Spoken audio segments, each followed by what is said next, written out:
เอากราบทักทายสวัสดี FC ทุกผู้ทุกคนเนาะตอนเสาร์พี่น้องสวัสดี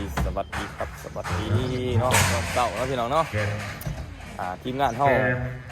คือเก่าพี่น้องทีมงานเฮากำลังเก็บเครื่องรถเนาะเก็บห่านเก็บโคกเนาะรถเนาะก็การกับวงเส้นเก่าเส้นเคยเนาะพี่น้องฝากเรือกันได้มาเห็นคลิปนี้ก็ยืดดื่มกดไลค์กดแชร์ไปนะพี่น้องอย่าลืมกดติดตามเราเลยFC ใหม่ก็อย่าลืมกดติดตามเด้อมื้อนี้สิให้พี่น้องไปเบิ่งเนาะ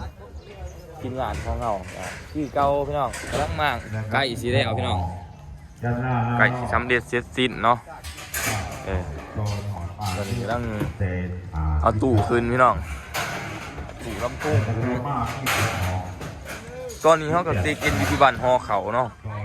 ตัวแรกนี่ไปบ้านแซ่ระบำเมืองสนะสมบูรณ์เนาะย่อยเนาะคอยเอาขึ้นพี่น้องคือว่ายังร้ายสมควรเลยเนาะประมาณอีก1 ชั่วโมงไปคือน่าจะได้เอาเนาะพี่น้องน่าจะได้เอาเนาะนี่คือพนักงานของเขาเนาะโอ้บุญนี่แห้งกว่าตู้อีพี่น้องโอ้แบกตู้ผู้เดียวเลยเนี่ยเอาผู้เดียววะเนี่ยผู้เดียวป๊าดคือว่ามีความแข็งแรงเนาะพี่น้องเลยเบื้องหลังก่อนสิเป็นห่านเป็นยังขึ้นมาเนาะเก็บมันเนี่ยตั้งเนาะเอาขึ้นเอาลงเนาะตอนนี้ทีมงานเท่ากับพากันนอนเปเนาะพี่น้องเนาะ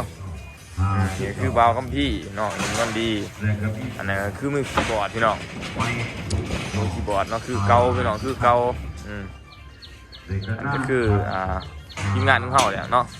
นอนสุริสลายอยู่เนาะจะได้จะให้เบิ้งน้องๆหางเครื่องพี่น้องตอนนี้กำลังอาบน้ำแล้วผู้นึงพี่น้องเลยรวมแล้วผู้นึงยังอีกหลายคนพี่น้องหลายคนอยู่เนาะท่านแล้วตอนนี้ต้องใช้กำลังแต่งหน้าแต่งตาเนาะเดี๋ยวจะให้เบิ้งตอนน้องๆสาวๆเนาะอาบน้ำแล้วพี่น้องเดี๋ยวอาบน้ำแล้วเดี๋ยวจะอัดคลิปให้พี่น้องเบิ้งเด้อตอนนี้เขายังไม่ทันแล้วเนาะตอนนี้เนาะคุณหลังจากนั้นก็เสร็จสิ้นเนาะพี่น้องเนาะตอนนี้ทีมงานเฮากำลังขึ้นรถเนาะเพื่อจะไปเดินทางเดินสายเนาะไปงานต่อไปพี่น้องทั้งไหนก็ยัดกันเต็มที่พี่น้องตอนนี้กำลังผูกกังเนาะกังพาอันนี้คู่บาเนาะพี่น้องสาวหางเครื่องสาวเรียนสื่อแต่งหน้าจบงามตัวกังเว้นเนาะติดตะแพงตะวันเนาะหางเครื่องเขากำลังปูศาสตร์ปูบ้านพี่น้องนี่ก็หางเครื่องคือกันพี่น้องอันนี้แม่หางเครื่องเด้ออันนี้พ่อหางเครื่องเนาะพอเราเต้นพอเราจะร้องไงนี่จะพอเอาพวกเราไปขึ้นสิสบายดีทุกคนดีทางเนี่ยพี่น้องระยะล่างเรียนดีทางเนี่ยเด้อดิกไปดิโอ้นอนก็เป็นสลายอยู่พี่น้องเลยลูกไปอีนี่สาวดาวสาวหางเครื่องฟังดาวพี่น้องน้องเสด็จสลายอยู่เนาะลูกแม่นั่นคือกินขจี้อยู่พี่น้องเลยโอ้คือหลายๆใช่พ่อใหญ่อันนี้ขอก็บอกกันเนาะนี่คือสาวพิงเนาะพี่น้องเสือสีบัวนี่สาวคิมเนาะอันนั้นสาวฟ้าเนาะพี่น้องโอ้เสือสีบัวคือกันสาวหยาไหมอันนี้คือสาวอีสังอ้อยบ่นี่ตาลับนี่อ้อยบ่ที่ขจีเข้ามาอันนี้เนาะพี่น้องมาเฮ็ดวงท่าพี่น้องมาอันนี้แจกจ่ายเนาะทำบุญตอนนี้ทีมงานของเฮาพร้อมน้องๆหางเครื่องพี่น้องกำลังสิเดินทางไปที่บ้านแซ่ระบำเนาะเมืองสนะสมบูรณ์พบพ่อกันมื้อแรกพี่น้องเอ้ยตากแดดคือเก่าเนาะพากระปูก็ทันเดียวเนาะเอาเดี๋ยวให้เบิ่งบรรยากาศรอบๆข้างเด้อพี่น้อง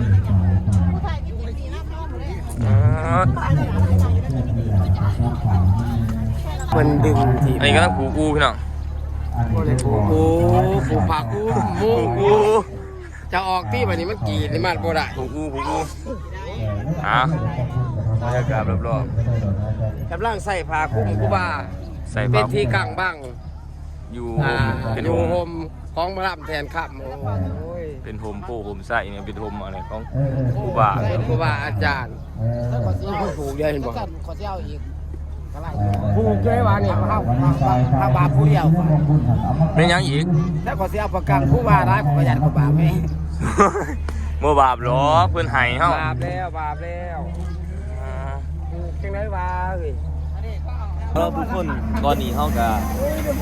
ขึ้นรถไปเทียมห้อยเนาะพี่น้องขึ้นอูแล้วตอนนี้เขาประจำทีไผทีมันเนาะตอนนี้เนาะอยู่ทั้งดุมก็มีเด้อพี่น้องทั้งดุมกับสิเป็นน้องสาวหางเครื่องเนาะอยู่ดุมเนาะแต่ว่าอูขาตรงนี้บ่รอดแน่นอนพี่น้องโอ้ยอูกล้วยนะโอ้ยกล้วยเป็นกล้วยเลยโอ้ยนอนก็สิเด็ดสลายเนาะพี่น้องเนาะโอ้เอาหมอเลยเนาะในทั้งหลังหั่น คือบ่จอตัวนี้